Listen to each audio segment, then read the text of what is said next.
Okay, so before we go into the lesson, I want you all to pay attention. Look down here in the description. We have the PDF for the new lesson because we have just entered a new quarter of the year, okay? So through the next 3 months, we're going to be studying a different part of the Bible, well, very different parts of the Bible, and we have the guide down there so you can download. Also down there in the description, we're going to have links for our Instagram account, so you go and follow us so you get to see all our updates and our little cute worship moments and our live. We always have a live every Sabbath morning with the lesson, at least during quarantine. We'll see about that later. And you also, when you finish that, you can follow us on our Spotify account. We have a great playlist. It's really good. You get to learn and practice all your English if you want. And then when you go up a little bit, there's a little bell. Go and click on the little bell because it's going to tell you when you can see my face again in this beautiful, beautiful channel. So without further ado, send this video for everybody and let's go to the lesson. Okay, happy Sabbath. This is actually the second time I'm trying to record this because apparently this is a problem that we have because our audio just says adios. So let's hope that the audio is here right now. And we are just starting the first lesson of the second quarter. And the second quarter, the first lesson is called the Uniqueness of the Bible. So the whole entire lesson we're going to be talking exactly about how we should study the Bible, and the first lesson actually makes it clear. Is trying to teach us why should we, right? Because why is it that we're studying this big book that everybody kind of has in their homes but nobody really actually reads, and why is it that we're trying to learn it? Why is it even important to us in 21st century quarantine because of coronavirus? We're gonna start by reading Psalms 119 verse 105, and it says, "Your word is a lamp to my feet and a light to my path." So, a few basic understanding knowledge of the Bible, okay? We're going to talk about this book that it has 66 books. It was written in abundance of time. It was written in about a century and a half by different authors. And it is a book that it was written in 3 different continents. Every little one of those books was written in different places, and all amount to about 3 different continents, which is Europe, and then Africa and Asia. Now, it's interesting because today, like if you take a look at old books that we have today to give us a little hint about the past and how people used to think, it is very interesting the difference between the Bible and other books like these. Because imagine that you don't believe in the Bible and you don't believe in its spiritual significance to our lives. Okay, just as a historical mark point of our lives, it is and of the life of the world. Basically, it is already very amazing because books like the Iliad have about 200 maybe copies of its original copies, but the Bible has about 24,000. So you already see by the fact that so many people copy the same book again and again and again, that even if you don't, lots and lots of people gave a lot of importance to this one book in this many books that became one book that is the Bible. And it's actually kind of interesting because even if you don't believe in its spiritual content, it has a lot of content about behavior, of culture and behavior of people just in general. Well, first of all, like you see that people don't change ever, because every story they read in the Bible, depending on the time, it doesn't really matter because they always, like humans are always doing the same kind of thing, and you just see it like revamped in different ways. But it's actually kind of interesting because like if you want to study the 21st century, for instance, you're probably going to go to our memes. And if you want to study every other century before then, you can go to the Bible. So this is like one of the reasons why we just take the Bible seriously just in general. Like philosophers like Jordan Peterson, being agnostic, I think he's agnostic, maybe atheist. Even philosophers like those, or guys that aren't particularly religious, people will quote the Bible no matter what. Like they will just do it, even if they do it right, they do it wrong. It is such an important book because it is quoted all that much and it hasn't a lot of importance on people's lives. But why is it that maybe we should think about it as a little bit more than just a historical and sociological importance in history. Well, we're going to open the book of Deuteronomy, chapter 32, verse 45 to 47. So Deuteronomy, and I can't really say that word right, so I really hope I'm doing it. And chapter 32, verse 45 to 47 says, Moses finished speaking all these words to all Israel, and he said to them, Set your hearts on all words with which I testify among you today, which you shall command your children to be careful to observe all the words of this law. For it is not a futile thing for you, because it is your life, and by this word you shall prolong your days in the land with which you cross over the Jordan to possess. Now, this is a talk that, well, kind of like this speech that Moses gave before he died, before he went up the Mount Sinai, I believe. I forget the mount, but Nebo in Portuguese, I don't know. He went up the mountain to die, and he knew that his time was coming, so he gathered everybody around to tell them like his last bit of advice. And if you remember the story of Moses, you know that this is a man that was raised by his mother, but then he was kind of like, well, he started being raised by his mother, then he was sent to Egyptians, then he was raised by Egyptians, but then he had to run away because he killed one of them, and then he just had his life chilled a little bit. When he was about 40 years old, he had to come back to deliver his people, the Hebrew people, that were being enslaved in Egypt. So once he does that, and then he has the goal of just taking all those people and taking them back to the holy place and their home, their land, and it would take about 40 days or so of travel. It didn't, however, it took 40 years because the people were so kind of like Egyptian at that point. They were so ingrained in the ways of the Egyptian people, and they lost so much of their trust in God that they couldn't be allowed. They didn't really, the consequences of their acts were that they couldn't really be allowed in the holy place. So he walked around, he wandered, and the Bible does describe Moses as being the chillest leader of all time, like chill, so chill. But even he lost his patience, and then once they had no water, so the people were just grumbling about no water, and then God told him, well, okay, here's what we're gonna do. You're gonna go, there's this big rock, and you're gonna talk to the rock is gonna give you water. Okay. Then he got so annoyed by the people yelling at his ears, and he hit the rock. He didn't talk to the rock. He hit it and he ordered it to like give water, and the rock did give it water, but then God was like, yeah, but then you don't get to go in the promised land. And then he knows that this is his time, so because they're close and they finally get to go in, and he can't. So he gathers everybody around, he sings this beautiful song. The whole chapter 32 is like this beautiful song that he's singing of thanks, even though he can't go into the land. And then he goes up and dies. Well, God shows him where they're going to go and everything, and then he dies. But before he does, like the last words are like the wisdom that he's leaving this people with are very interesting, because he's talking about the Bible and what they had in the Bible. So at that point, it wasn't really written down because he wrote most of the books. But the first five books of the Bible he wrote, and probably Job too, but that's controversial. And he wrote them down, but not even just then. He's like, tell your children, because it was a lot of repeating the same words. And to this day, like Orthodox and traditional Jews, they will recite and memorize lots and lots of parts of the Bible. And then he goes and he says, okay, so you're gonna pay attention to the words, you're gonna tell it to your children, and you're gonna pay attention to every word. And now this is great, because here's the thing. One can believe in the Bible, and you can love the Bible, and one can just try to follow it, but you can follow it just the parts that you like. And that actually takes me to my next point. The Bible, even though it is a great tool to help you like in times of trouble, you can always count on like a good psalm or a good proverb to help you when you're sad. But the Bible is also a mirror. We're gonna open the book of 2 Kings, chapter 22. 2 Kings, chapter 22. 2 Kings, chapter 22, we're gonna read verse 11. And it says, now it happened, when the king heard the words of the book of the law, that he tore his clothes.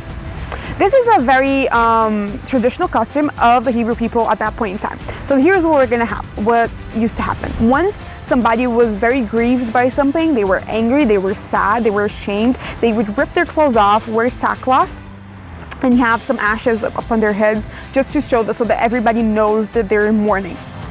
And to this day, I mean, Jews have this ritual of sitting shiva for somebody once somebody dies. Because and it's very public. There's a lot of rules, and then you can wear some things, and you can like eat some certain kinds of foods, so that everybody knows that for a while it's very public that you're grieving for that one person that died. And this is no different. It's just for not just for death, but other kinds of things. And this is King Josiah. Josiah was a king that he went into the throne very early on. He was about 8 years old, and his father and his grandfather were not great kings. They were the kind of kings that used to like sacrifice babies and offer them to like strange gods. And there's this one legend about this one god that was made of iron, and he had like his arms like this, so they would heat up the iron and then put kids on top of it, so the kid would die like burned. That was the kind of brutal thing that his parents, well, his dad and his grandfather did. So once he takes over power, and he's a little older, this is about like the 10th year of his reign or something, he has this one priest, and his name is Hilkiah. And Hilkiah, I believe, yeah, Hilkiah is this one priest, and he goes into the temple, and he starts like shuffling around and seeing things that is still in the temple, because he's trying to learn more about God. Because at this point, the kings that came before them suppressed so much the knowledge of God that the whole order that Moses gave them to just tell your children so that they know what to believe in, it was just completely ignored. So even the priests didn't even completely know what they were doing wrong and what they were doing right. So he goes and takes the book and he reads it to the king. And once he reads it to the king realizes how awful they're being against their God. He just realizes how awful and how bad they're doing. And then when you go through that one part where Moses kind of tells the people the consequences of their mistakes if they decided to get away from God, he's like, well, we're doing all of those things, and I'm kind of scared of the repercussions of these actions. So he rips his clothes off. See, the Bible is a mirror. And not only is it a mirror, but it is also a help for us, because it is this kind of weapon. If we open Hebrews chapter 4 verse 12, we're gonna open Hebrews chapter 4 verse 12. Hebrews chapter 4 verse 12 says, "For the word of God is living and powerful, and sharper than any two-edged sword, piercing even the division of the soul and the spirit, with the joints and the marrow, and is a discerner of thoughts and intents of the heart." The Bible is a mirror. And the way that he describes it right over here, like the way that he says that it is a discerner of thoughts and intentions of the heart, is actually kind of awesome, because it's one of the proofs that the Bible is inspired by God, and every little word in here is inspired by God. Now notice that I'm saying inspired and not dictated, okay? Very few sentences of the Bible were dictated by God word by word. Usually when it's God saying something, they, like even my Bible over here, the Second Testament mostly, it has in red, I'm going to show it up, wait. It has in red all the sentences that Jesus ever said. And usually you can tell, even in the Old Testament, where it's not Jesus speaking himself, but it's usually God just telling to a prophet or something. You can tell because the prophet usually will say, and then God said this. And then God told me to do this and this. And then God said like this. Other than that, in other parts where Jesus himself is saying things, it's usually not word by word. It is an interpretation of a human telling other humans what his experiences are. And then the Bible has very different ways of these kinds of experience, right? We have stories like Moses, where he was raised, born basically to be the savior of his people, to be the deliverer of his people. And then we have stories like Esther that just kind of like, you know, found herself in a bachelor kind of contest, and suddenly she had to marry this king, and she didn't even know why until like 3 years later that she was already married to this one man that couldn't really be what she was expecting to be her husband, because he was pagan in every way possible. And we have different kinds of stories that can be prophetic stories, like the book of Daniel that we have studied on the last quarter, where he was a prophet. He talked directly to God, and he saw miracles. He was part of miracles. He was delivered by many, many ways. But we also have stories like Joseph, where he was a slave. He was just a bratty kid that became a slave, and then suddenly he was a prisoner because his boss's wife could not really control her sexual urges, and then he actually became the governor of Egypt, which is kind of incredible considering he began as a slave. There's different kinds of narratives in the Bible, and that is specifically designed by God. You see, not all the people in the Bible that we tend to think of the ancient times as like the people in the Bible were basically the only people that existed, right? These are the only people that were noteworthy of, telling their stories. But that's not true. Even the book of Judges has like 3 little verses that talk about this one judge, and her name was Deborah, and she was amazing, and she just just those 3 or 4 little verses that she shows up, she just brings so much impact to the story. And it's not possible that just that one little story is all like the summary of all her experience with Jesus. This is just a little sample, and I can only imagine what we're gonna get in heaven when you can talk about this with the people that actually lived through it. But what my point is that the way the Bible is so diverse is very intentional, because God allowed humans to write His words so that humans can understand them. They are perfect in their intention, but they're probably not perfect in their execution. And that's amazing, because that's the same principle of me telling you the story of the lesson here every week. It is the same principle because I am a flawed human, because I can share my thoughts and my experiences with people on the internet and people in the English Sabbath school that we have every Saturday, and with my friends. It makes it more relatable than if an angel just sat down by our side and was like, so this, you can't lie. But it's like getting advice for addiction from a person that never was addicted to anything. It's like getting advice of weight loss from a person that was never fat. You can't really believe it because they didn't went through it. It's not as impactful as it would be if you got this kind of advice from somebody that went through it already. And God knows this, so He allowed us, people like us, to write books in the Bible and tell us the story that we can read years and years later. And then we're going to another point that is one of the most amazing things about the Bible. Here's the thing. We're gonna be reading Romans chapter 15, verse 4. The book of Romans chapter 15, verse 4. I'm sorry, it's windy, so I keep losing my place in the Bible. Romans chapter 15, verse 4 says, "For whatever things were written before were written for our learning, that we, through the patience and comfort of the Scriptures, might have hope."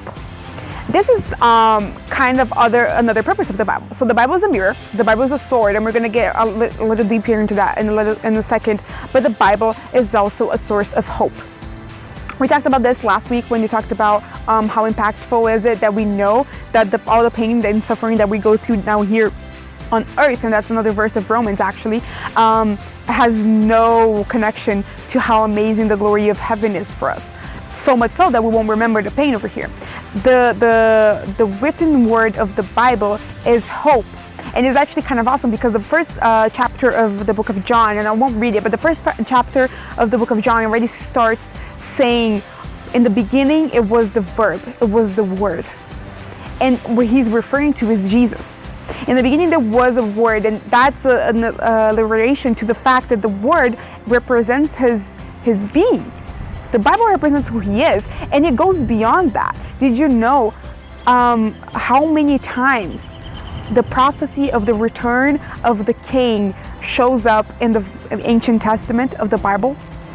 It is outstanding. I can't even remember how many right now, but there's just a few examples. You have the same prophecy being said in Genesis 49. You have the same prophecy in, Genesis 4:9.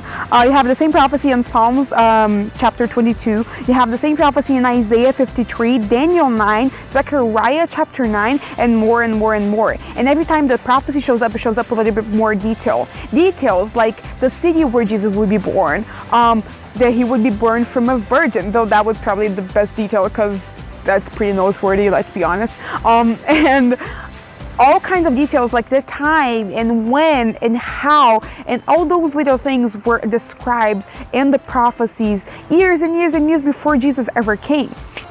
And that's like the prophecy that's most repeated in the Bible. And I mean, no wonder, right? Because the Bible's about him. He's the main character of it all.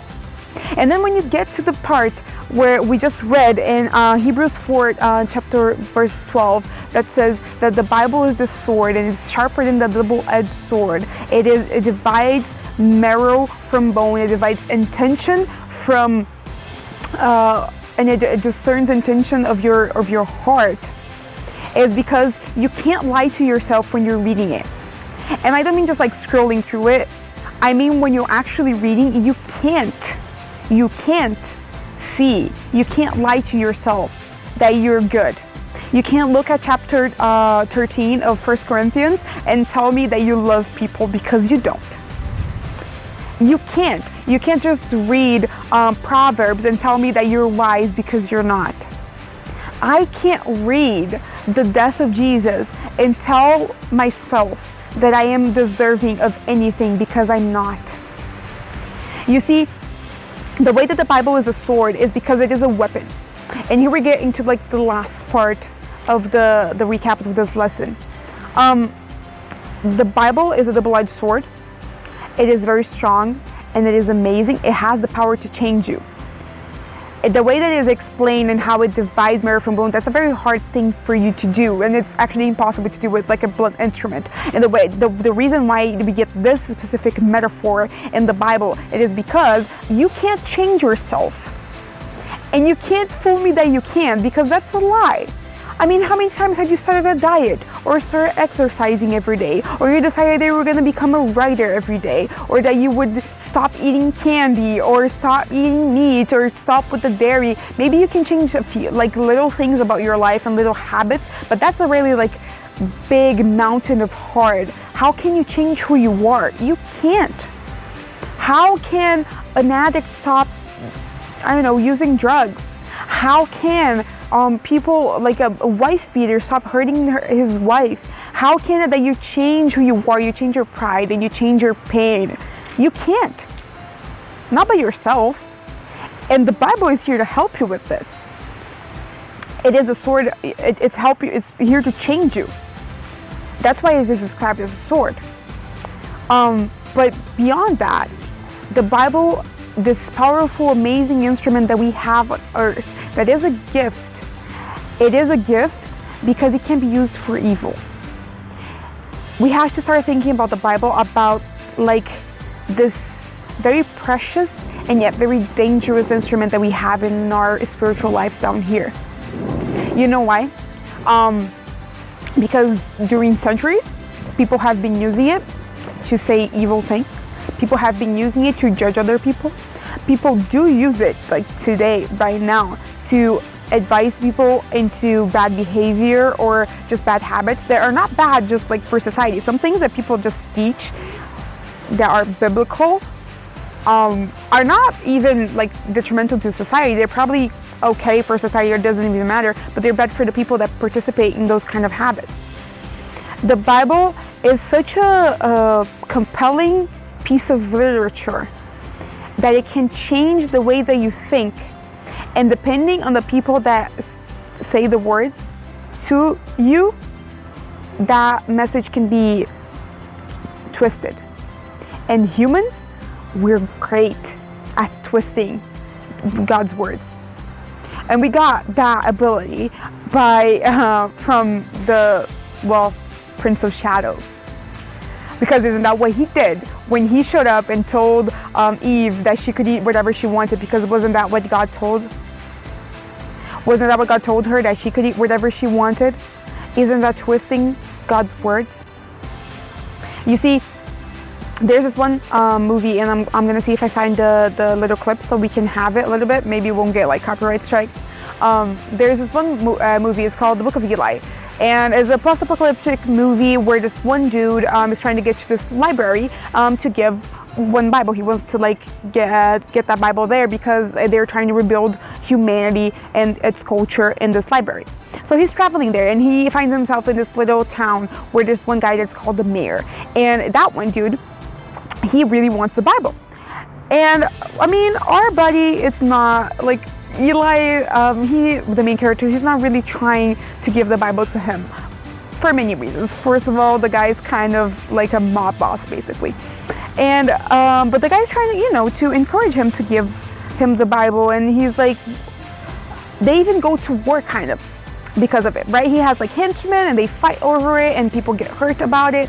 And then once he's trying to go again, even though he's hurt because he wants this book and nobody understands, because half the people can't even read at that point in time, one of his henchmen just turned to him and goes, "Why do you even want this book? Why are we just sacrificing everything because of one book?"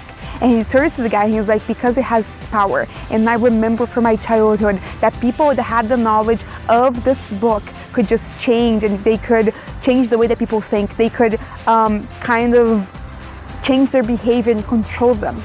And if you ever want to be more powerful than just the little henchman of a tiny little town, if you want to control more people than that, we need the book." We can twist God's words into control, and we've done it before. We've done it through all like ages of time, centuries and centuries. We keep doing it. The reason why I'm telling everybody this, and the reason why this is very important to stress, is that the Bible is very powerful. It is, in like our terms, it would be, I think, like if anybody wrote the Bible today, they would probably say that it's like an atomic bomb or something, or like fire. It is deep because it goes deep into you, and it is free, and everybody can read it. And the reason, but we don't. We just ignore it. We take it for granted. You take my words for granted. But today, I'm challenging us to do during this whole quarter and during our lives is that every time that I say something over here that you like, go check it in the Bible. Go read, go understand, because human twist the words of God, and we can make them into curses in people's lives. And that's not what we're trying to do. But it is our responsibility to go and look, because we can. I hope that we all take that lesson, that we take I hope that we all learn that lesson. I hope that we don't take it lightly, the power that repeating the words of the Bible has over ourselves and other people during this quarter, and that we learn every day a little bit more about how to study it. Let's pray. Father in heaven, holy is your name. Lord, thank you because you send us some wind. Thank you because you make yourself present in our lives by sending us words in the book. Lord, we thank you so much because we have the opportunity and we have the resources to learn more about you by reading the words that other people wrote about who you are. Lord, we ask you and we beg of you today to teach us how to check what we hear about you in the Bible, in the source itself. Lord, we ask you to give us that urge because we need to understand and we need to get to know you through you and not through other people. We want to be your closest friends and not mere acquaintances. We're not your fans, we're your followers, we're your family, Lord. Please help us to hear your voice by reading the Bible today and every day. In Jesus' name, amen. Okay, happy Sabbath. I hope that you enjoyed this. I certainly did, and I will see you all next week.